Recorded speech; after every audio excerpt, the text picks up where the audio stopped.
Hi Um, Robbie, how are you? I'm doing great. How about you? I'm fine too. So friends, we have Robbie here. Let me just give a short brief about her.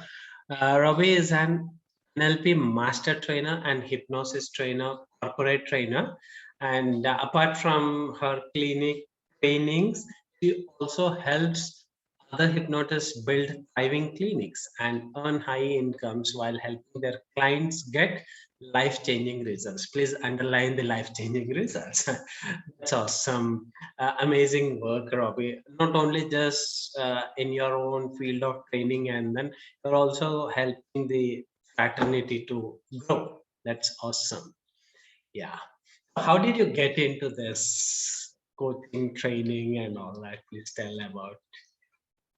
I used to work in the corporate world, so I was in IT consulting, which I wasn't really thrilled with. And I was looking to do something else. And it was actually my husband. We were dating at the time. He introduced me to hypnosis and NLP. And I was originally doing it just to help myself to manage stress and build my confidence and deal with the business world I was working in. And then I realized how much it helped me, so I decided to do it as a career. So it kind of grew over time. So I was learning it for myself probably for about 5 years before I was doing it as a career. That's amazing. So, Robbie, there are different versions of like clinical hypnotherapy, medical hypnosis, there's that. And today I wanted to exclusively extract as much as possible from you about the information because I'm also NLP master practitioner. So as part of NLP training, a basics of few Milton Erickson language patterns are taught, and that's it because and also we are told that the NLP has been modeled from Milton Erickson, and these are the certain language patterns, and these are the usages. Period. But also of late understood that there is a whole set of Ericksonian hypnosis, completely a different set of training. So that's what I wanted to interview you on today. So how is this? The few Milton model, patterns or what in the NLP is different from an exclusive Ericksonian hypnosis training. How are they two different? Very basic question I wanted to start with, Robbie. Okay. Well, I'm gonna, before I answer that question, I want to back up to a bigger picture concept, which is Okay. really, really important. So, I'm a trainer for a group called Master Hypnotist Society, and we've been doing this as a group and helping clients get real life results for almost 40 years now. So, we've tested this on tens of thousands of people all over the world over, decades of time. And what we do is we actually integrate a lot of different approaches. We do what works. So there's some people who purely practice Ericksonian hypnosis. We really disagree with that approach because Erickson had much to contribute, but he's not the be all and end all of what we can do to help Yes, people with yes, hypnosis and obviously. NLP. He was one of the people who was modeled when they built NLP, right? When they designed it.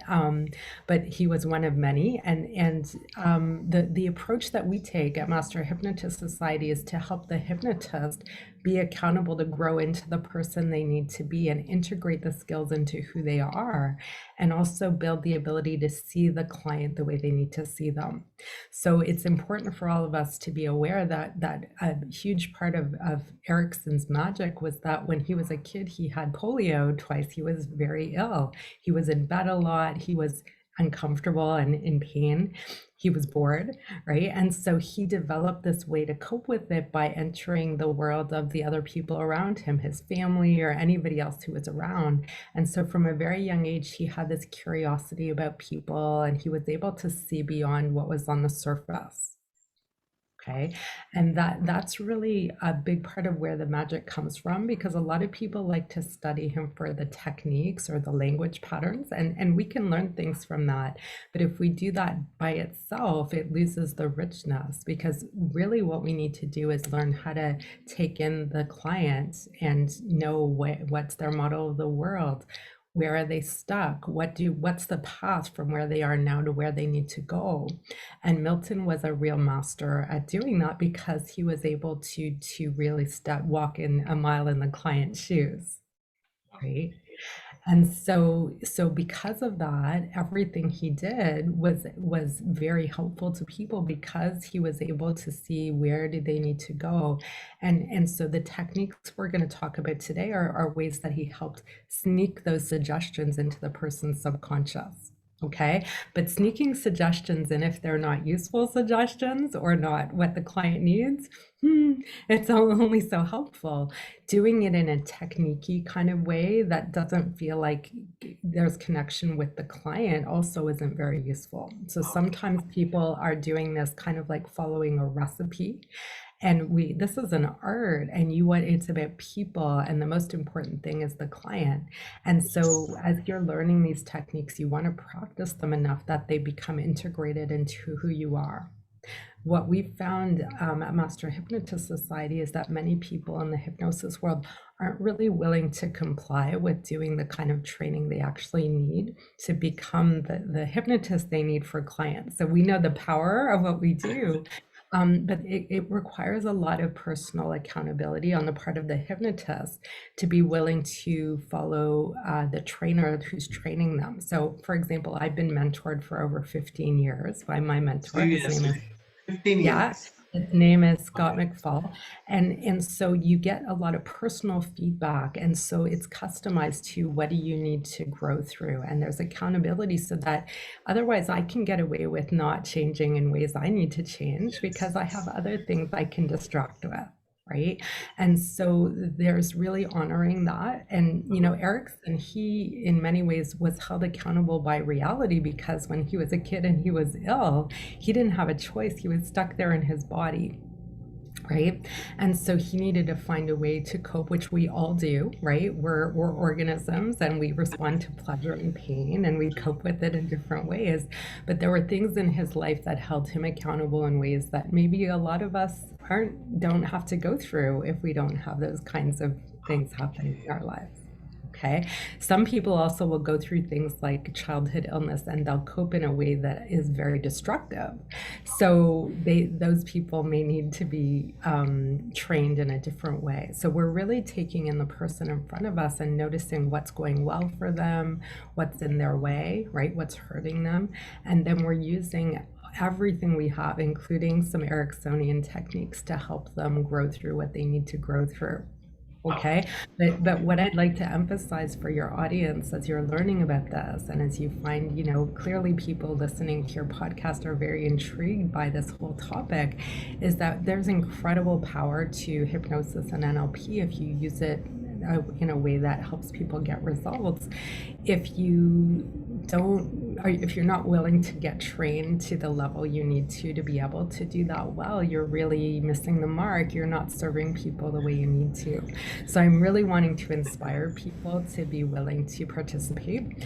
But many hypnotists choose to do what we do because they don't want to comply. They don't want to follow instructions, right? A lot of people joke that, a bunch of hypnotists, it's kind of like herding cats, right? Nobody wants to follow instructions or to comply. And so it can go against the grain of the fact that people choose this as a career or are interested in this. And I totally get it. I've been there as well. And I also know the power of being willing to grow and learn in this way. Okay, so I just wanted to lay that foundation. So as we talk about these specific techniques, people appreciate that they're happening in the context of really seeing what the client needs, being mature enough in yourself that you're not trying to show off or to prove that you're smart or that Ericksonian hypnosis. You're doing it to help the client. Does that make sense? Yes, Robbie. And you know what? As I'm listening to, please don't be surprised if I fall into trance. If I fall into the trance. I'm saying that you have got a lot of amazing hypnotic voice and your calibration is amazing.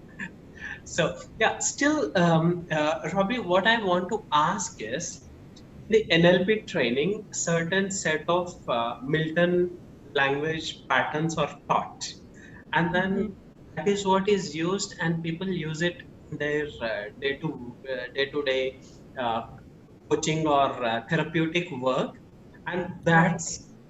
that's what major part of the people whom I know, including myself, think as the application part of Milton model.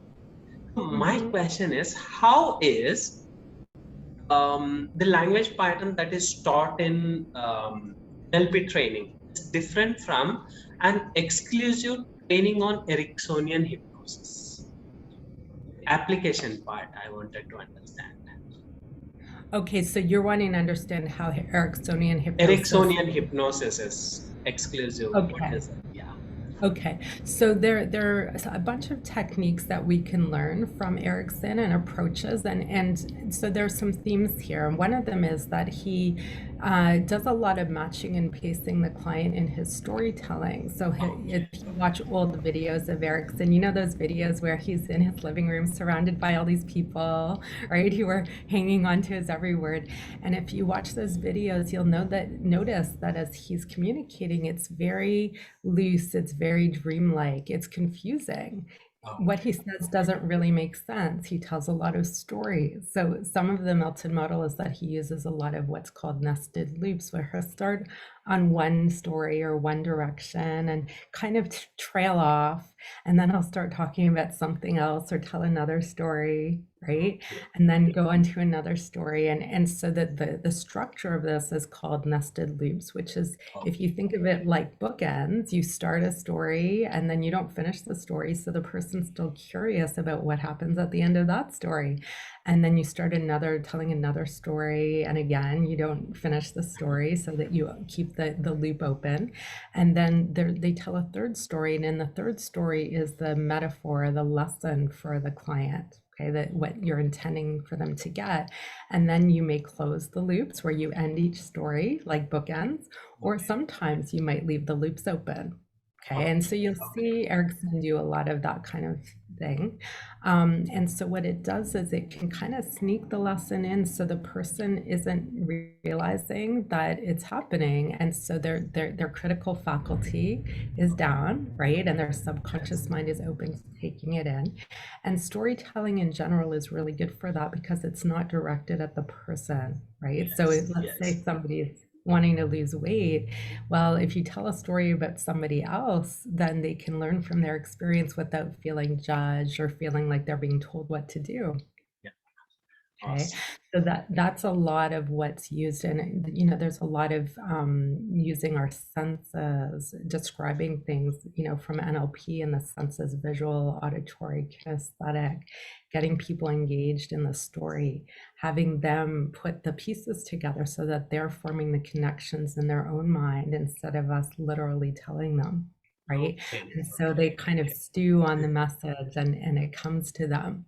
So one of the things Erickson did a lot was he would give people things to do, right? He'd have people go climb a mountain, but he wouldn't tell them why. He'd just say, okay, go climb this mountain. They could have learned all kinds of things from that, Okay. right? And so he was giving them an experience either through a story or an activity where they needed to learn the lesson. Okay. Okay. One of the books that we use here a lot is called My Voice Will Go With You. No And worries. it's a lot of stories, right? The teaching tales of Milton Erickson.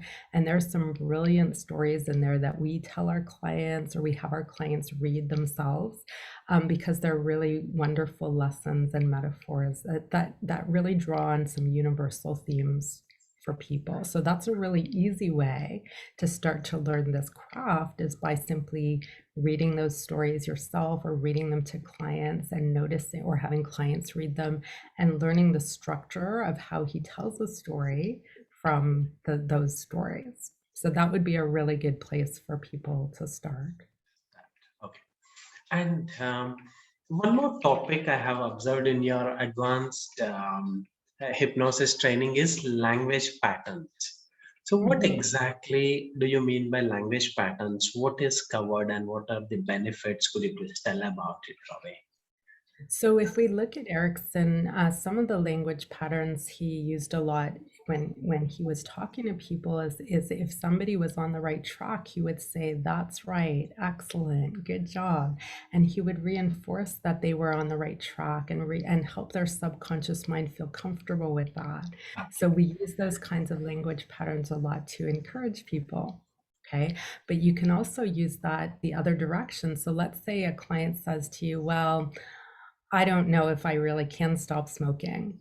And when they say that, if you answer that question or you have a conversation with them about it, it's game over because they've just basically said, "I can't stop smoking." So you can interject something like, "Well, I doubt that." Okay.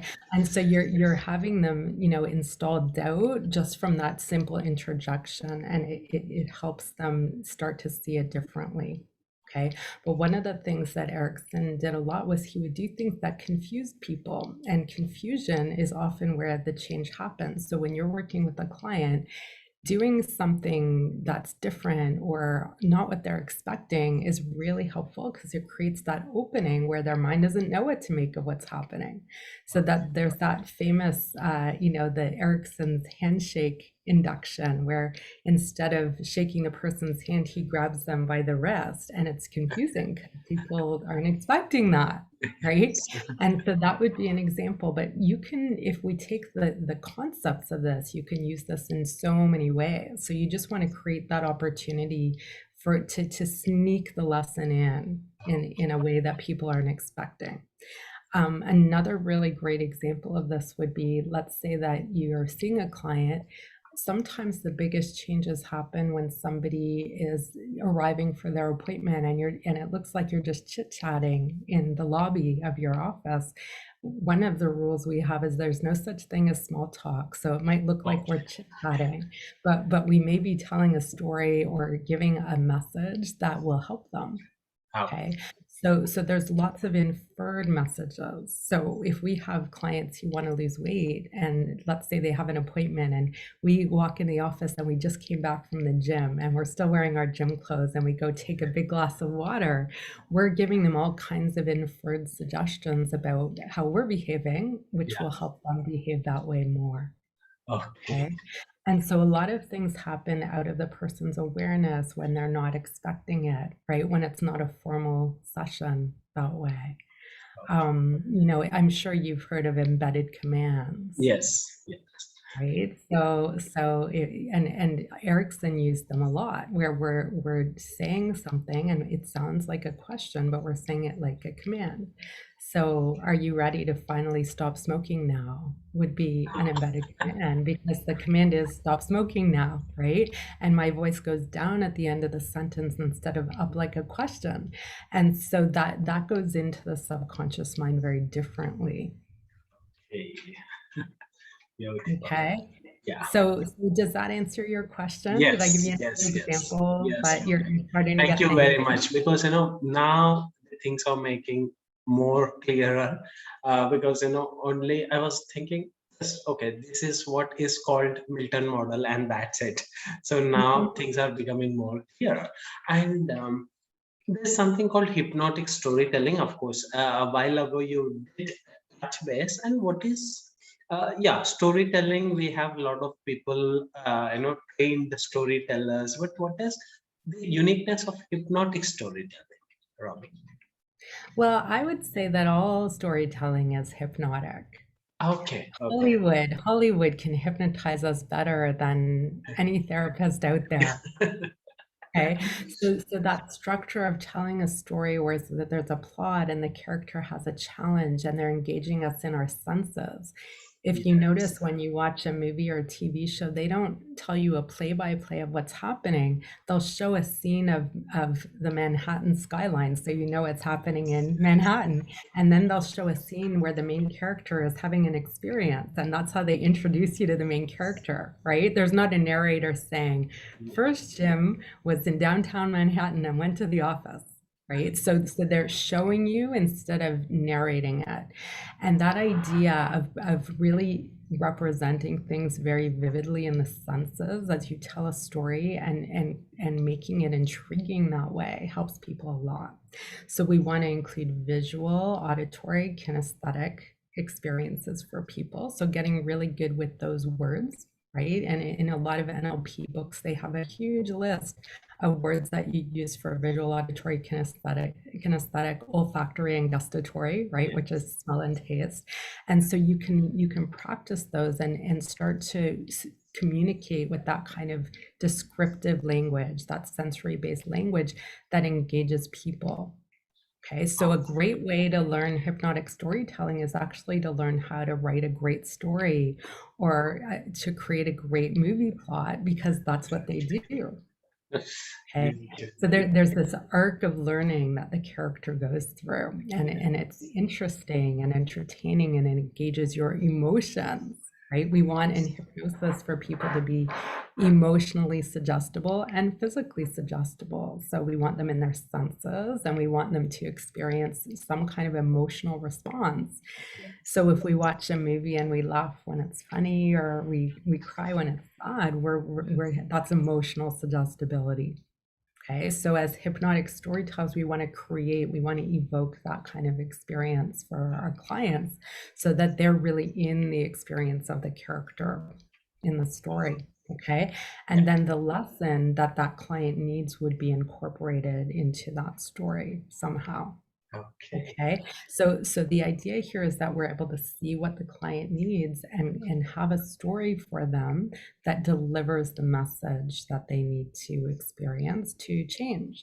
And so we need to both be able to identify what do they need, and then create this really vivid story for them that, in advertising, they call it stickiness, when an ad sticks with you and you remember it. And so we want to make the story sticky, and we want their mind to kind of digest it and form the connections over time. So that's really the outcome we have when we're doing hypnotic storytelling. Okay, so for all the people listening, if you're really into hypnosis and NLP, one great thing to do is to assume that every time you hear a story, that there might be a really important message for you there, and to allow your mind to kind of, chew on that and see where you can create the connections.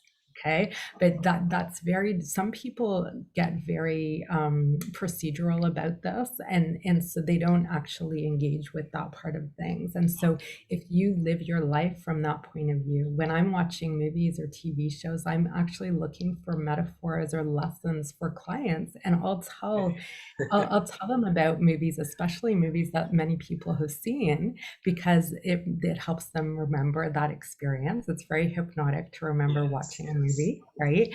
And then if it's a popular movie they're likely to have seen, they're going to remember the scene that I'm describing, right? And then I can help them see, there's something to learn from that they might not have seen that way before.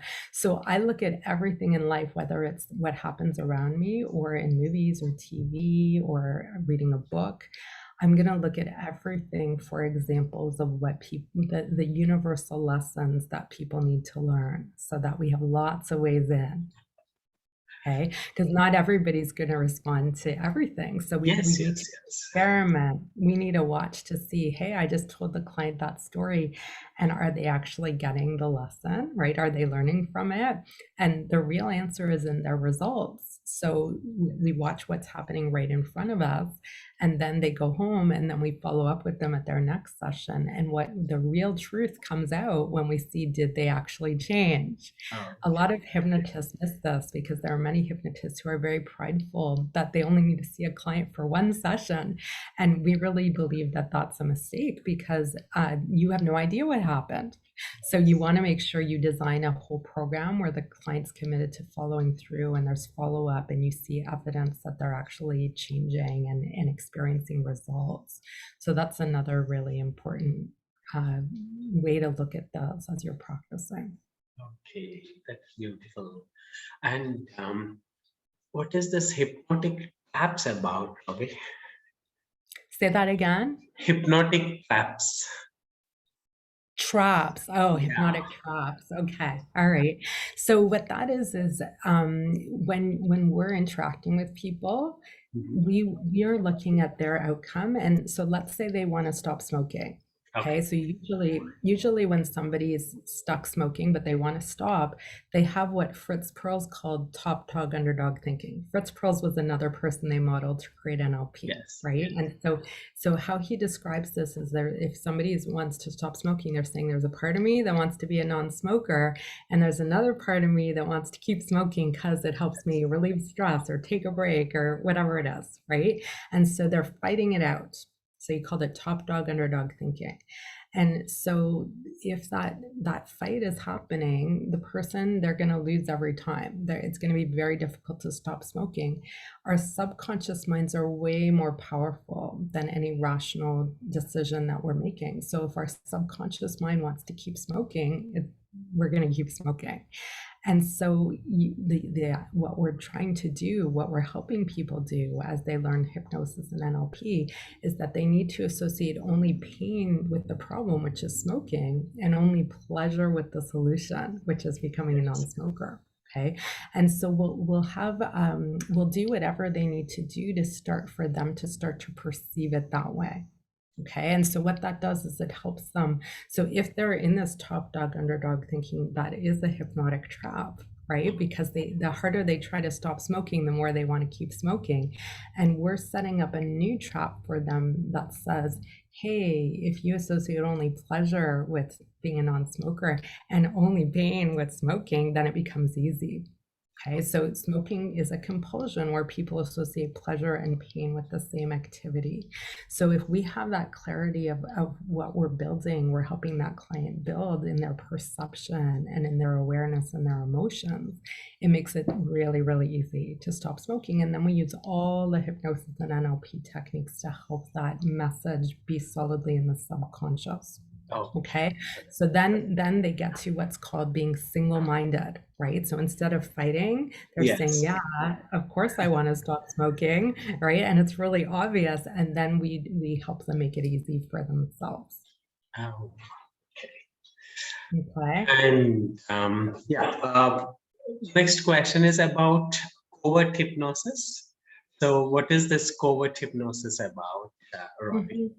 So we already mentioned some examples of that. So we talked about how, let's say a client arrives at the office and we mention something to them in the lobby and Yes. they don't realize we're hypnotizing them. That would be a form of covert hypnosis, or the embedded commands, right? Oh, Where we're right. So those kinds of interactions would be the idea of covert hypnosis, is that it's happening without them realizing it. Storytelling is also a form of covert hypnosis. covert Think of it, hypnosis. Yes. yeah, think of it like the things that happen outside. It's more covert if it's outside of a formal hypnosis session, because it's overt if they're in a session with us, right? So it becomes covert when we sneak it in. And you'll see examples of this everywhere in real life. It just happens. One of the things that Erickson did that I think is really cool and I use a lot, and it's helped me a lot, is when you see those videos of him with all the people in his living room, one of the techniques he used a lot was to send a message to one person. So he'd look right at one person in the room and he'd be hypnotizing them and telling them stories and doing his thing. And he really intends the message for somebody else in the room. Okay, and so that's a very magical way to help somebody learn, because they're not defensive and they think that it's for somebody else, but it sneaks in there because it's somebody else getting the message. And for me personally, that has helped a lot because it really keeps you from debating the feedback, right, or judging it or defending against it. And so learning through other people's experience is like that. So you can do it that way, or if you tell a third party story, it's another kind of experience like that. But it's ways of getting the message in there without people necessarily realizing that it's directed at them. Okay. And Robbie, a different question altogether.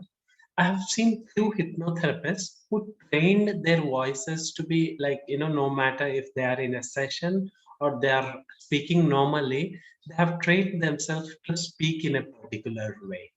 So, Mhm. do you practice that, or it is naturally it comes to talk in a certain way?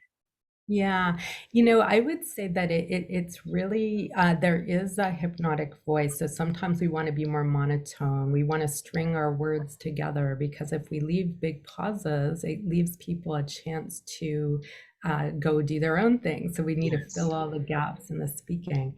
The approach that I take in terms of that kind of communication is I'm imagining I'm going into hypnosis to some degree with them. And whatever I'm describing to them, I'm actually stepping into the mood of that. And I'm imagining I'm having the experience. And because Okay. of that, my voice reflects that. And I think that's the Okay. easiest and most natural way. Because if we get too formal about it, it becomes robotic. Okay. Yes. Just read Or this close just your eyes. Good. yeah. So I would suggest that people really want to focus on the skill of being able to step into the client's model of the world and having the maturity to be able to do that and then help them get where they need to go. And that's a huge learning and growing right there.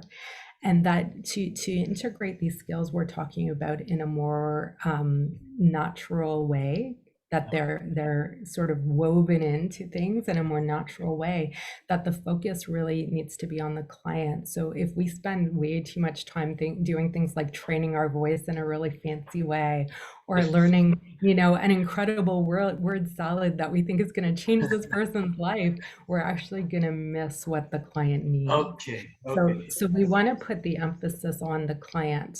It's the most important thing. Okay. So you see, getting ourselves out of the way of that can be quite a big task, which is one of the reasons why having a mentor and being accountable to grow yourself is really important, because that mentor is going to notice, where are you missing the mark, right? Where are you caught Okay. up in yourself and your own needs? So if we need to satisfy our own needs, then we can't be there for the client properly, right? Yes. So think of it in terms of who's hypnotizing who. And if the client is giving you what you need, then they're actually, you don't have the leverage you need to help them. Okay, Yes. so a big task we have as hypnotists is to get ourselves out of the way and Okay. have our needs met well enough that we can really be there for the client. And I would suggest that that's what people emphasize, and that these techniques we're talking about are pretty easy to learn and practice, and you can weave them into that. But to spend the bulk of your focus and training and your fascination on how do you really step into that person's model of the world, how do you keep yourself out of the mix, how do you help them get where they need to go? And if you can do that, you don't actually need a lot of technique. Okay. Okay. And one more question, Ravi, about the calibration with the client. So, in the online setup, when we are calibrating, like face-to-face session is different from online session. So, do you find difference in observing the changes what the client is going through, and calibrate our voice or whatever, so any tips or your own practices that you would like to share? The most important thing is that the person is really sincere about getting their results, whether they meet with us in person or online. If as long as they're really making it a priority and they really want it and they're engaging with what we do, then we can help them either way. Okay. Online, we need to help people make sure there are no distractions around them, right? So we'll give Yes, them guidelines like, have pets out of the room and people, yeah, and have some privacy and some kids, quiet, right? And things like that. And it's amazing on Zoom, really, that you can, in a lot of ways, see people's facial expressions even better because it's the only thing there is to look at. yes.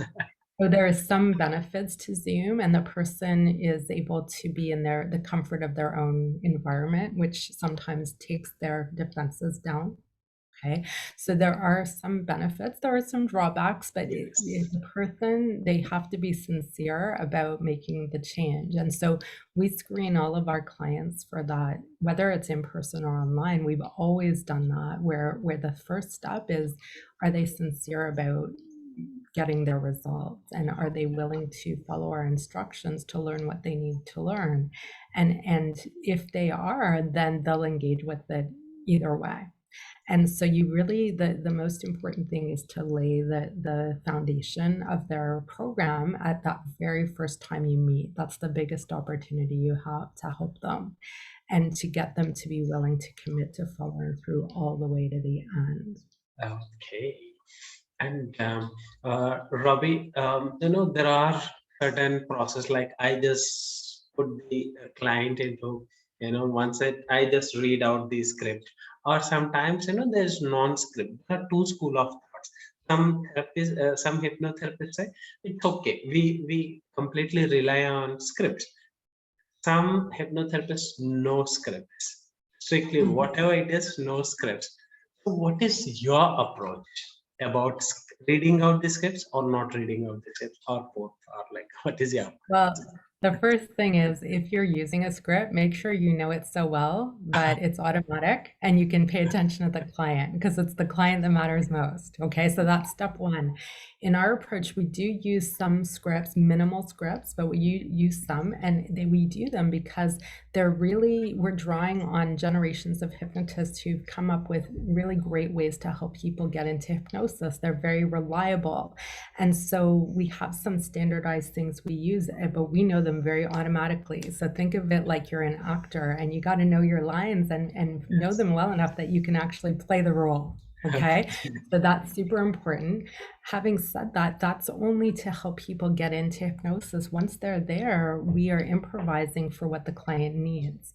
And even when we're doing a scripted induction, we're watching the client, because if they need to more repetition, or they need us to do different kinds of suggestions, not everybody's going to respond to a script.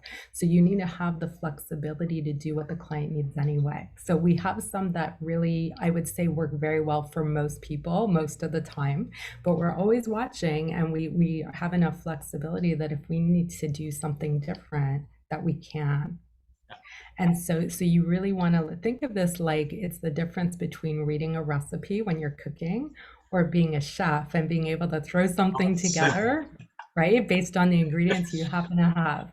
And so you really want to rehearse it well enough that you can get to that level of being a chef and being able to pull it together for the person in front of you. And no matter what technique or what script or any of that, as long as you're focused on the client and you're able to do what they need, then it's all good. Okay, but the danger of scripts is that sometimes people think, oh, this script is exactly what this person needs, it solves everything, and they rely on it too much, and they might imagine it has some magical abilities, and it's really just words. So where it becomes magical is in our relationship to the client and delivering them an experience. Okay, it has to come to life as an experience.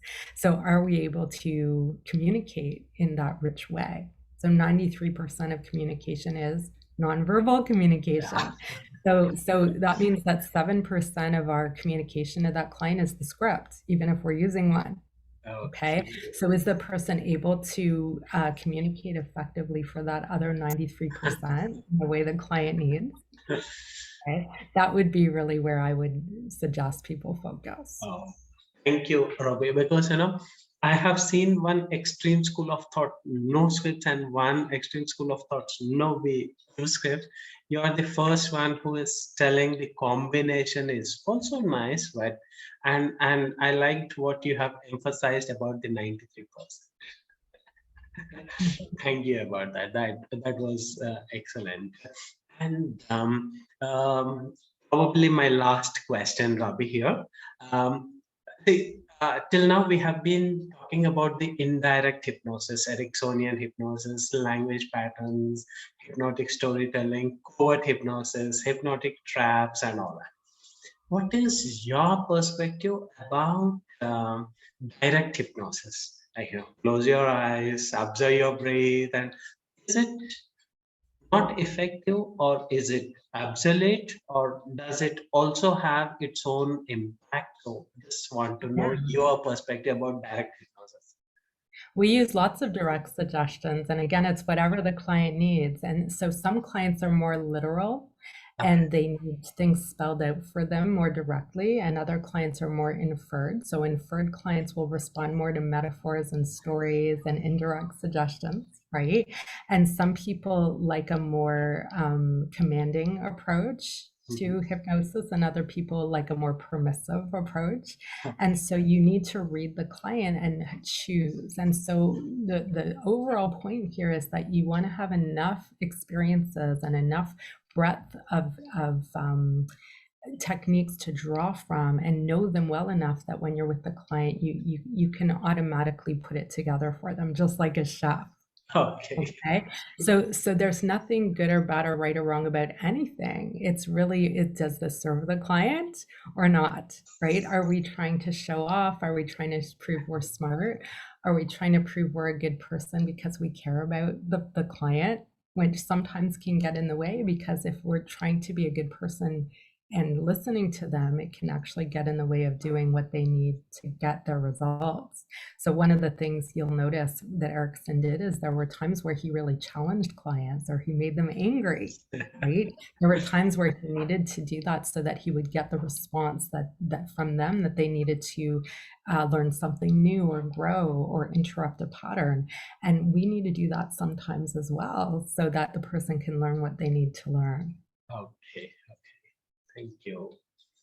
So thank you very much, Robbie. It was wonderful communication around Ericksonian and different aspects of hypnosis, and your advices were very nice. And I hope fellow therapists, NLP practitioners, and other hypnotherapists get some value around this discussion. And it was wonderful talking to you. And thank you very much for your time and patience. Yeah, it was great talking to you too. And I would love to learn more about what it is that you do.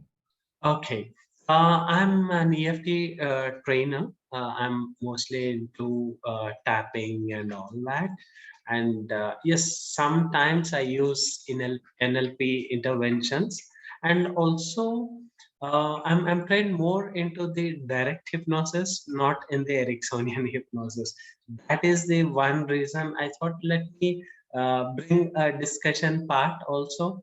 And not many people I know are trained in this Ericksonian hypnosis. So that's the reason I reached out to you, and you accepted that.